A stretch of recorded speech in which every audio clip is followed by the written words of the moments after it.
당신이 잠에서 깨어났을 때 몸이 전혀 움직이지 않는다고 상상해 보십시오. 눈은 뜨였지만 손 하나 들 수 없고 숨조차 제대로 쉬기 어렵습니다. 그런데 바로 그 순간 방 안 어딘가에 분명히 혼자가 아니라는 확신이 밀려옵니다. 이것이 환각인지 꿈의 잔상인지 아니면 진짜 무언가인지 아무도 확실히 말해주지 못합니다. 이 경험은 한 사람의 특별한 이야기가 아닙니다. 수천 년 전 메소포타미아의 서기관부터 중세 유럽의 수도사, 오늘날의 평범한 직장인까지 거의 똑같은 장면을 묘사한 기록들이 지구 곳곳에서 발견됩니다. 문화도 다르고 언어도 다르고 서로 교류한 흔적도 없는데 어떻게 이토록 닮은 이야기를 남겼을까요? 이야기의 뿌리 중 하나는 기원전 3000년 이전으로 거슬러 올라간다고 알려져 있습니다. 메소포타미아의 점토판에는 릴리투라 불리는 여성 형태의 악령이 기록되어 있는데 이 존재는 남성이 혼자 잠든 틈을 노려 접근한다고 묘사되었다고 전해집니다. 당시 사람들은 이 존재를 막기 위한 부적을 만들고 주문을 외웠으며 그 기록이 고고학적으로 발굴되었습니다. 문자가 탄생한 지 얼마 되지 않은 그 시절부터 인간은 이미 이것을 기록해두어야 한다고 느꼈던 것입니다. 이슬람 세계에서도 비슷한 존재가 전해집니다. 아랍 고대 문헌에는 잠든 인간에게 접근하는 악귀에 대한 묘사가 남아있으며 페르시아 신화에서도 인간의 생기를 빼앗는 존재가 등장한다고 알려져 있습니다. 흥미로운 것은 이 기록들이 단순한 민간 전승에 그치지 않고 중세 아랍 학자들의 의학 문헌에도 언급되어 있다는 점입니다. 당시 의학과 신화는 지금처럼 뚜렷이 나뉘어 있지 않았습니다. 고대 그리스에서는 네피알테스라는 이름이 쓰였습니다. 위에서 뛰어내리는 자라는 뜻인데 이 이름 자체가 가슴 위로 무게가 짓누르는 감각을 정확히 가리킵니다. 로마 시대에는 진큐부스라는 단어로 정착했으며 위에 누운 것이라는 어원을 지닌 이 말이 오늘날 우리가 아는 인큐버스의 어원이 되었다고 전해집니다. 수천 년 전 그리스인들은 이 감각을 설명하기 위해 단어를 만들어냈고 그 단어는 지금도 살아남아 있습니다. 힌두 전통에서는 피샤차로 불리는 존재가 비슷한 역할을 한다고 전해지며 켈트 신화에서는 마라가 등장합니다. 이 마라라는 말이 영어 나인메어의 어원이 되었다는 설이 있습니다. 북유럽 신화, 중국의 귀신 전승, 일본의 가위눌림 설화까지 표현 방식은 달라도 그 핵심 묘사는 놀라울 만큼 겹칩니다. 인류는 대륙을 건너 제각각 이 경험에 이름을 붙였고 그 이름들은 모두 같은 것을 가리키고 있었습니다. 중세 유럽에 접어들면서 이 전승은 신학의 영역으로 흡수됩니다.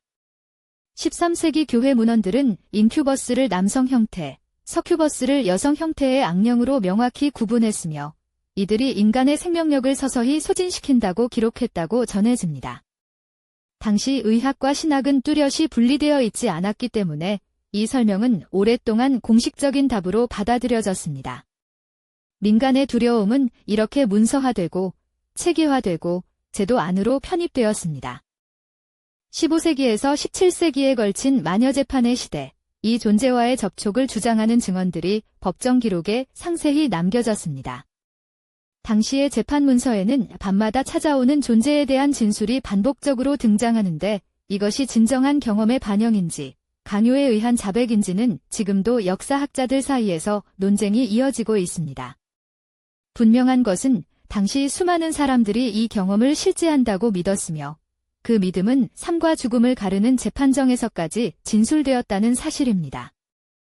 이 전승에서 특히 기이한 부분은 귀태에 관한 이야기입니다. 여러 문화권에서 인간과 이 존재 사이에서 태어난 아이를 지칭하는 개념이 독립적으로 발생했다고 알려져 있습니다. 비범한 능력을 지녔지만 동시에 두려움과 경계의 대상이 되었던 이 존재에 대한 묘사가 서로 연결된 흔적이 없는 지역의 구전에서 반복적으로 발견됩니다. 전승이 이 정도로 구체적이고 이 정도로 겹친다면 단순한 우연이라고 하기에는 무언가 설명이 필요합니다. 20세기에 들어 수면의학이 발전하면서 과학자들은 이 현상에 하나의 임상적 이름을 붙입니다. 수면마비, 즉 가위눌림입니다. 렘수면 중 신체는 자연스럽게 근육을 마비시키는데 가끔 의식이 먼저 깨어나 신체가 다시 반응하기까지의 짧은 시간 동안 이 마비 상태가 지속된다는 것이 현재의 설명입니다. 이것은 측정 가능하고 재현 가능하며 충분히 연구된 현상입니다.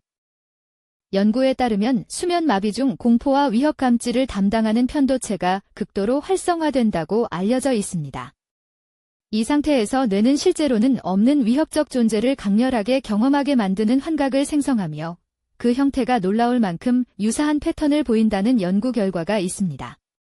가슴을 짓누르는 무게, 어두운 형체, 숨막히는 압박감 이것들은 뇌가 만들어내는 공통된 공포의 언어일지 모릅니다. 전 세계적으로 일반 인구의 약 8%가 일생에 한 번 이상 수면 마비를 경험한다고 추정됩니다. 특히 수면 부족이나 불규칙한 수면 패턴을 가진 사람들에게 더 자주 발생하는 것으로 알려져 있습니다. 문화권마다 이 경험을 해석하는 방식은 달랐지만 그 본질적인 묘사 뭔가가 있다는 확신, 누군가가 보고 있다는 느낌은 어느 시대, 어느 지역에서도 공통적으로 나타납니다. 가장 단순한 설명 중 하나는 문화적 전파입니다. 교역로를 따라 이야기가 퍼졌고 사람들이 서로의 전승을 빌려 자신들의 두려움에 이름을 붙였다는 가설입니다. 그러나 이 설명에는 결정적인 허점이 있습니다. 외부와 거의 단절된 아마존 유역의 원주민 부족, 태평양의 폴리네시아 섬들, 북극권의 이누이트 공동체에서도 거의 동일한 형태의 전승이 발견된다는 사실입니다. 이야기가 전해지려면 먼저 사람이 닿아야 하는데 경우에는 사람이 닿기 전부터 이야기가 있었습니다. 칼 구스타프 융은 인류가 공통의 심리적 원형을 공유한다는 집단 무의식 이론을 제시했습니다. 어둠 속에서 접근하는 존재, 잠든 동안의 침입자 이것이 인간이라는 종 전체에 내재된 공포의 원형이라는 설입니다. 어느 문화에서 태어나든 어느 시대에 살든 인간이라면 이 원형적 공포를 공유한다는 주장입니다. 그러나 이 가설도 한 가지 물음을 남깁니다. 왜 하필 이 구체적인 형태, 이 특정한 감각으로 공포가 표현되는가 하는 것입니다. 수면 마비 이론은 많은 부분을 설명해 줍니다. 마비 감각, 흉부 압박, 공포의 시각적 환각 이것들은 신경과학으로 재현 가능한 현상입니다. 그런데 설명되지 않는 부분이 하나 있습니다. 왜 인류는 이 감각을 단순한 신체 증상이 아닌 명확한 의도와 목적을 가진 존재로 해석해왔는가 하는 점입니다. 뇌가 경험을 만들어낸다면 왜 그 경험은 항상 자신을 바라보고 있는 누군가의 형태를 띠는 걸까요? 수천 년의 기록, 수십 개의 문화권, 그리고 현대과학의 도구들 이 모든 것을 동원해도 우리는 아직 완전한 답에 도달하지 못했습니다. 어떤 가설도 모든 사례를 깔끔하게 설명하지 못하고 어떤 증거도 그것만으로 결정적이지 않습니다. 고대인들이 진짜로 무언가를 만났던 것인지 아니면 인간의 뇌가 잠과 공포가 교차하는 그 순간에 스스로 만들어낸 이야기인지 그 판단은 결국 여러분 각자에게 남겨져 있습니다. 오늘 밤 잠들기 전에 한번 생각해 보십시오.